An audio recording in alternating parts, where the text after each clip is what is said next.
Leonardo da Vinci was born in Vinci on the 15th April 1452 during the Renaissance, in which there have been important developments in art and science.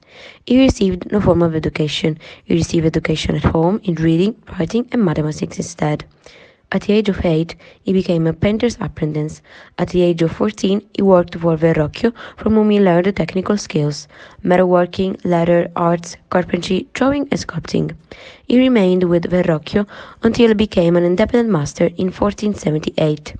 His father brought him to Florence, where he was trained in Florentine painting and sculpture, and in 1478 he established his own studio, Bottega, in Florence. At first, Leonardo's skill was not really appreciated. It was at that time that Leonardo also decided to devote himself to the study of mathematics and natural science. When he was 20, in 1472, the Painters Guild of Florence offered Da Vinci membership. Before moving in 1481, the monks of San Donato Scopeto commissioned him to paint a fresco for the chapel altar. Leonardo thus created the Adoration of the Magi. The theme of the Adoration of the Magi was one of the most frequent in Florence art of the 15th century. He left Florence in 1482 and entered at the service of the Duke of Milan. From 1492 to 1499, by order of the Duke of Milan, Leonardo was engaged in various enterprises in the artistic, construction, and even military fields. As an architect, he was part of a competition with the aim of designing the dome of the Milan Cathedral and a project for a palace for a Milanese nobleman, but neither project was completed. One of his first completed projects was an altar fresco for the Confraternity of the Immaculate Conception. He called her the Virgin of the Rocks. Between 1495 and 1497, he painted the Last Supper in Santa Maria delle Grazie. He returned to Florence in 1500, and during this period he painted the Virgin and Son with Sant'Anna. He was unable to complete this painting, especially Maria's dress.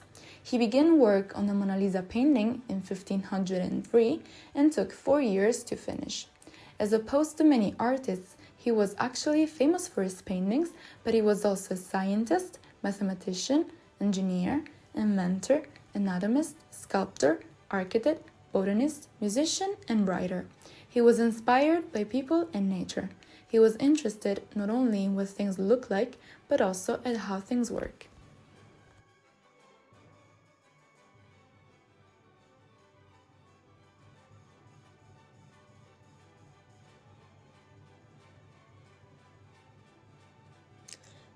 He conducted experiments on men immediately after death, becoming an expert in the human's body anatomy, and he also conducted dissecting human bodies. He died in 1519 at the age of 67.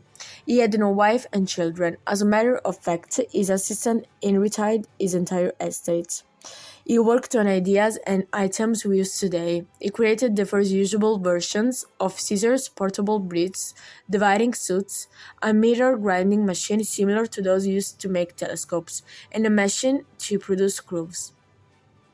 Today, he remains best known for his art, including two paintings that remain among the world's most famous and admired, Mona Lisa and the Last Supper. Da Vinci believed that art was indisputably connected with science and nature. He considered himself more of a scientist than an artist. Mathematics, in particular, perspective, symmetry, proportions, and geometry, had a significant influence over his drawing and paintings. He was most certainly ahead of his time in making use of it. Leonardo da Vinci trained as a painter during the Renaissance and became a true master of the craft.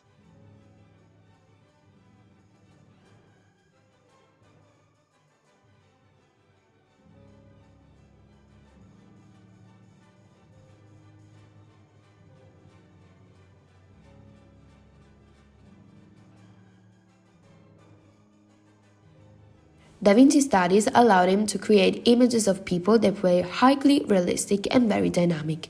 The emotions expressed by Leonardo are much more naturalistic than previous artists. Leonardo inspired many painters to adopt a more naturalistic approach. Leonardo not only changed small details of the painting, but he also introduced new painting techniques. However, Leonardo used a technique called sfumato, which meant that he blurred the edges and the background to form a more realistic painting. Raphael went to Florence in the early years of the 16th century with the intention of studying great artists and took the opportunity of observing Leonardo at work. After seeing the works of Leonardo da Vinci, who had no peer in the expression of heads, both of men and of women, had surpassed all other painters in giving grace and movement to his figures. Raphael was left marveling and amazed, and in a word, the manner of Leonardo pleasing him more than any other that he had ever seen, he set himself to study it, and abandoning little by little, although with great difficulty, the manner of Pietro Perugino. He sought to the best of his power and knowledge to imitate that of Leonardo. Raphael also perfected Da Vinci's sfumato technique to give subtlety to the flesh of his figures. His first certain work dates back to 1500 and is the coronation of Blessed Nicola da Tolentino for a church in Città di Castello. In a break with the Florentine tradition of outlining the painted image, Leonardo perfected the technique known as sfumato, which translated literally from Italian means vanished or evaporated.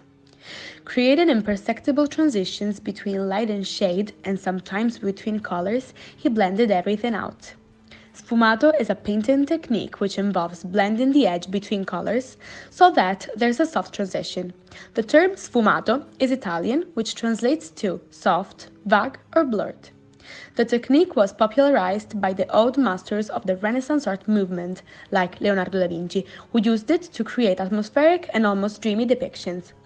Mona Lisa by Leonardo da Vinci is one of the most famous examples of the sfumato technique. Sfumato, in painting or drawing, is the fine shading that produces soft, imperceptible transitions between colors and tones. It's used most often in connection with the work of Leonardo da Vinci and his followers, who made subtle gradations without lines or borders from light to dark areas. The technique was used for a highly illusionistic rendering of facial features and for atmospheric effects. The techniques of painting. Tempera and fresco, the fresco technique, reviewed by Leonardo. The colors used. The tempera and the fresco. Tempera is a type of color normally used on paper. The fresco is instead a technique. It is a matter of spreading the color on the wall when the plaster is cool, so as to become one with the wall and resist for many years. The fresco is a technique that keeps the painting for a long time because it's very resistant. The tempera, instead, is sculpted by hands and has little glue, so it's easy to crumble over time. Black was associated with humility, patience, and despair. These are the tools needed to create a fresco. Spatulas or different types of brushes to prepare the plaster, lime, marble powder, and of course, colors to paint.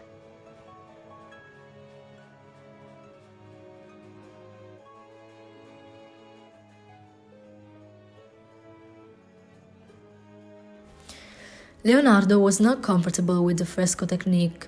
For this, he invented a mixed technique of tempera and oil on 2 layers of plaster. The technique used by Leonardo is the same one he used for the paintings. He painted on a dry surface, not on wet plaster. This method gives extraordinary results at first, but as time goes by, the painting gets ruined much faster. One example is The Last Supper. Unlike today, colors made from vegetables, stones, and minerals were used at the time. The most important requirements were brightness and intensity. Being mainly paintings of religious significance, they tended to go in search of light and gems, metaphors of art itself, seeing the world from different eyes. In this period, the color that most symbolizes nobility is blue, a metaphor of spirituality and transcendence. The stones they used to make the color were lapis lazuli and azurite. For the red color, on the other hand, vermilion was used, the best pigment to obtain this color. Later on, robbia was used in Northern Europe and cochineal in Poland. To prepare the red color, you need to extract the lacquer. The lacquer in Eastern Europe was obtained from the parasites of a herb, the scleranthus.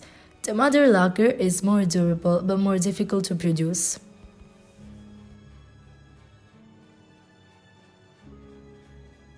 Gold was the symbol of royalty. In ancient times, it was used to give preciousness and shine to the tables. It was often found on tables near the dark charges illuminated only by candles. It was the only color that the alchemists could not create despite all their efforts. It also did not oxidize and did not lose its splendor. Gold leaf, even the slightest veil of moisture, was enough to make these thin leaves adhere to virtually any surface. Egg whites, rubber, honey, and vegetable juices were used to apply gold leaves to scrolls in manuscripts. They were called water-binding or water-soluble substances that fixed gold.